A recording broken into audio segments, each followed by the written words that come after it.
চেনেললৈ নতুনকৈ আহিছে তেওঁলোকে নিশ্চয় মোৰ চেনেলটো ছাবস্ক্ৰাইব কৰি দিব। খুব সুন্দৰ হেল্ডি এটা পিজ্জা ৰেচিপি লৈ আহিছোঁ। পিজ্জা বুলি ক'লে আনহেল্ডি বুলিয়ে বুজা যায় নহয়নে বাৰু, কিন্তু আজি একদম সঁচাকৈ বহুত হেল্ডি। আপোনালোকে ভিডিঅ'টো চালে সকলোখিনি কথাই গম পাব। আজি যিটো পিজ্জা মই বনাবলৈ গৈ আছোঁ, পিজ্জাটো বেকিং কৰিব নালাগে, মানে তাত OTG কোনো প্ৰয়োজনেই নাই, গেছতে হৈ যাব। আৰু তাতে কোনো baking powder, baking soda, east আদি একো বস্তুৰে ব্যৱহাৰ নহ'ব, আৰু না ময়দা লাগিব, গতিকে একো চিন্তা নাই। বৃদ্ধ লোকসকলেও খাব পাৰিব, সৰু ল'ৰা ছোৱালীৰ কাৰণেও চিন্তা নাই।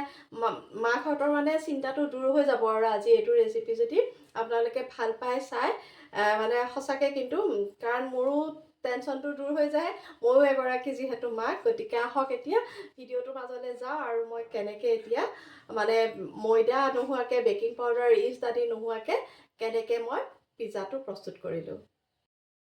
প্ৰথমতে মই এয়া ল'লোঁ 1 কাপ চুজি কাপ দি দিলোঁ, আৰু ইয়াতে নিমখ অকণৰ প্ৰয়োজন হ'বই, নিমখ অকণমান এয়া দি দিলোঁ। এইখিনি নিমখ সোৱাদ অনুসৰি নিমখ দিলেই হ'ল, আৰু এইখিনি নিমখ দিলোঁ। আৰু ইয়াতে মই দি দিম এতিয়া এইটো পিজ্জা ছিজনিংটো, এইটো অকণমান দি দিম ইয়াতে। এয়া বেছি দিয়া নাই, প্ৰায় আধা চামুচমানৰ জোখৰহে দিছোঁ দেই, বেছি দিয়া নাই। আৰু ইয়াতে অকণমান পাস্তা মছলাও দি দিম। পাস্তা মছলা দি দিলোঁ। আজি এয়া মই কেটছৰ পাস্তা মছলা ব্যৱহাৰ কৰিছোঁ, যিকোনো ব্ৰেণ্ডৰ ল'লেই হ'ল। আৰু দিলোঁ এয়া কাটি লোৱা পিঁয়াজ অকণমান। ইয়াতে এতিয়া মই কণী ভাঙি দিম। এইটো কণী ভাঙি দিলোঁ। কণী যেইটা দিয়ে নিজৰ কথা। এয়া 2টা কণী ভাঙি দিলোঁ, আৰু এইখিনি এতিয়া ভালকৈ ফেটিব লাগিব। ইয়াতে মই সকলোখিনি সামগ্ৰী দিলোঁৱেই, এইখিনি খুব ধুনীয়াকৈ ফেটিব লাগিব। পৰিমাণটো নিজৰ কথা। মই 1 কাপ চুজিয়ে লৈছোঁ, 1 কাপতকৈ বেছি ল'লেও, যদি বেছি বনাবলগীয়া হয় বেছি চুজি ল'লেও হ'ব, কোনো কথা নাই। এইখিনি এতিয়া মোৰ মিক্স হৈ গ'ল। ইয়াতে কণী আৰু এটা দিওঁ বুলি ক'লেও কিন্তু একো অসুবিধা নাই, কিন্তু ইয়াতে মই 2টা কণীয়ে দিছোঁ। আজি মোৰ 2টা কণীয়ে হৈ যাব।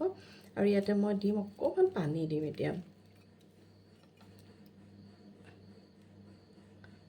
বৰ বেছি পানী নালাগে, ইয়াতে পানী দি দিলোঁ এতিয়া।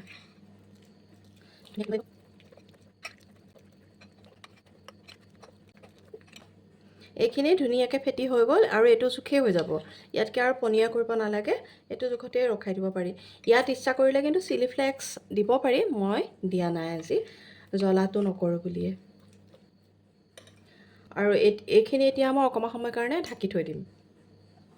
মই ইয়াতে ল'লোঁ এয়া পনীৰ, সৰু সৰুকৈ কাটি লৈছোঁ। এয়া মানে চুইট কৰ্ণ, তাৰপাছতে এইটো বিলাহী সৰু সৰুকৈ কাটি লৈছোঁ, পিঁয়াজ, আৰু দিছোঁ এয়া কেপচিকাম, এয়া সৰু সৰুকৈ কাটি লৈছোঁ। আৰু ইয়াতে মই এতিয়া অকণমান নিমখ দিম, আৰু ইয়াতে মই অকণমান এয়া পাস্তা মছলা দিছোঁ। দি এইখিনি এতিয়া মেৰিনেট কৰি থৈ দিম অকণমান সময়ৰ বাবে। গোটেইখিনি মই এনেকৈ মিলাই লৈছোঁ এইখিনি।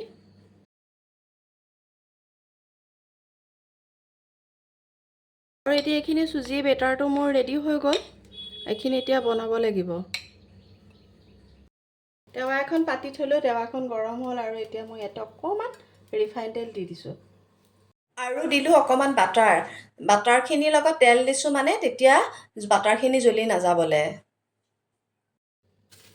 ইয়াতে মই এতিয়া বাটাৰ আৰু তেল মিলাই যিটো মই এতিয়া চুজিৰ পেষ্টটো দিলোঁ, সেই পেষ্টটো কিন্তু দিওঁতে মানে অকণমান মই যিটো দিছোঁ সেইটো জোখত দিলে ভাল, আৰু মানে তেৱাখনত অলপ পাতলকৈ দিলে ভাল। কিয়, ইয়াতে কণী দিছোঁ, কণীৰ গোন্ধটো থাকি গ'লেতো খাবলৈ বেয়াই লাগে। গতিকে ভিতৰতো ভালকৈ যিহেতু সিজিব লাগিব, গতিকে মানে অলপ পাতলকৈ দিবলৈ যত্ন কৰিব লাগে। আৰু গেছটো মানে চিমত দি থ'ব লাগিব, হাই ফ্লেমত দি থ'লে পটককৈ হৈ যাব, জ্বলি আহিব। আৰু তেতিয়া আৰু কণীৰ গোন্ধ থাকিলেতো এনেও বেয়াই লাগে দিয়কচোন। লুটিয়াই দিব লাগিব। মই এবাৰ লুটিয়াই দিলোঁৱেই আপোনালোকৰ লগত কথা পাতি থাকোঁতে। এইটো এতিয়া মই গেছত দি থৈছোঁ, চিমত দি থৈছোঁ, আৰু এইটো এতিয়া সিজি থাকিব। তিয়াই দিলোঁ, আৰু তলফালে সিজি থাকিবলৈ দিলোঁ, আৰু ওপৰফালে যিখিনি মই মেৰিনেট কৰি থৈছিলোঁ শাক পাচলি পনীৰ, সেইখিনি লাহে লাহে মই পিঁয়াজখিনি দি দিছোঁ। পিঁয়াজ দিলোঁ, বিলাহী দিছোঁ, আৰু তাৰ পাছতে মই বিলাহীখিনি দি দিলোঁ, আৰু এনেকৈ মই কেপচিকামখিনিও দি দিছোঁ। আৰু মেৰিনেট কৰি থ'লে ভাল লাগে, মছলাখিনি আৰু নিমখখিনি লাগি যায় যে সেইকাৰণে। তাৰপাছতে মই এই চুইট কৰ্ণ অলপ দি দিলোঁ। ইয়াতে অৱশ্যে আগতে চচ অকণ দিও ল'ব পাৰি, কিন্তু মই দিয়া নাই, চচ নিদিওঁ বুলিয়ে ভাবিছিলোঁ। তাৰপিছত ভাবিলোঁ চচটো দিলে দেখিবলৈ আৰু অকণ ভাল লাগে, ৰঙা হৈ যায় যিহেতু, সেইকাৰণে মই চচ অকণমান দি দিলোঁ। চচটো কিন্তু নিদিলেও কোনো কথা নাই। আৰু এতিয়া মই ইয়াতে দি দিম এতিয়া এইখিনি মিক্স হাৰ্বছখিনি। পিজ্জাটো বনালে সাধাৰণতে দিয়ে আৰু পিজ্জাৰ ফ্লেভাৰটো আহে। আৰু মই যিটো চুজিৰ বেচটো বনাইছিলোঁ তেতিয়াও মই এয়া দি দিছিলোঁ, আৰু মেৰিনেট কৰোঁতেও দিছোঁ, আৰু ইয়াতো অকণমান ছটিয়াই দিছোঁ, বেছি দিব নালাগে। এতিয়া আমুলৰ মই চীজ লৈছোঁ, সেই চীজখিনি গ্ৰেট কৰি দি দিছোঁ। চীজটো কিন্তু অপশ্যনেল দেই, নিদিলেও কোনো কথা নাই, এনেও বনাই খাব পাৰি। ঢাকোন লগাই দিলোঁ, আৰু ঢাকোন খোলাৰ পিছতেই দেখিছেই নহয় এতিয়া কেনেকুৱা ধুনীয়া হ'ল এইখিনি। ইমান ধুনীয়া হৈছে, হয়নে নহয় বাৰু? দোকানৰ পিজ্জাৰ সৈতে দেখিবলৈ একেই। আৰু এতিয়া আজি এই পিজ্জাটো চাওকচোন কিমান ধুনীয়া হৈছে। আৰু এনেকুৱা পিজ্জা খালে কিন্তু কোনো প্ৰব্লেমেই নহয়, ডেইলি বনাই খালেও কোনো ক্ষতি নহয় কিন্তু। আজি আপোনালোকে মোৰ এই ভিডিঅ'টো কেনেকুৱা পালে? নিশ্চয় ভাল পাইছে। ভাল পাইছে যদি লাইক এটা, কমেণ্ট এটা কৰিব আৰু শ্বেয়াৰ কৰি দিব। তেতিয়া যিসকলে এই ভিডিঅ'টো দেখা নাই তেখেতসকলেও আপোনাৰ জৰিয়তে এই ভিডিঅ'টো দেখা পাব। আপোনালোকে দেখা পাইছে মই খুব কম পৰিমাণে চীজ ব্যৱহাৰ কৰিছোঁ। যদি বেছি খাই বেছিকৈও চীজ ব্যৱহাৰ কৰিব পাৰে আৰু মজা ল'ব পাৰে। কোনোবাই যদি চীজ নাখাওঁ বুলিও ভাবে তেতিয়া কিন্তু নিদিলেও খাবলৈ এনেও ভাল লাগিব। 10 মিনিটতে হৈ যোৱা হেল্ডি আৰু টেষ্টি মোৰ পিজ্জা প্ৰস্তুত হৈ গ'ল।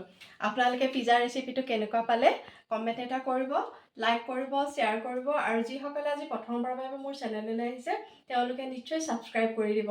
তেতিয়া এনেধৰণৰ সুন্দৰ সুন্দৰ ভিডিঅ'সমূহ আপোনালোকৰ মাজলৈ আহি থাকিব। আজিলৈ আহিছোঁ, পুনৰ নতুন ভিডিঅ'লৈ আপোনালোকৰ মাজত উপস্থিত হ'ম। আৰু মোৰ ঘৰৰ পৰিয়ালক এয়া পিজ্জা মই পৰিৱেশন কৰোঁ।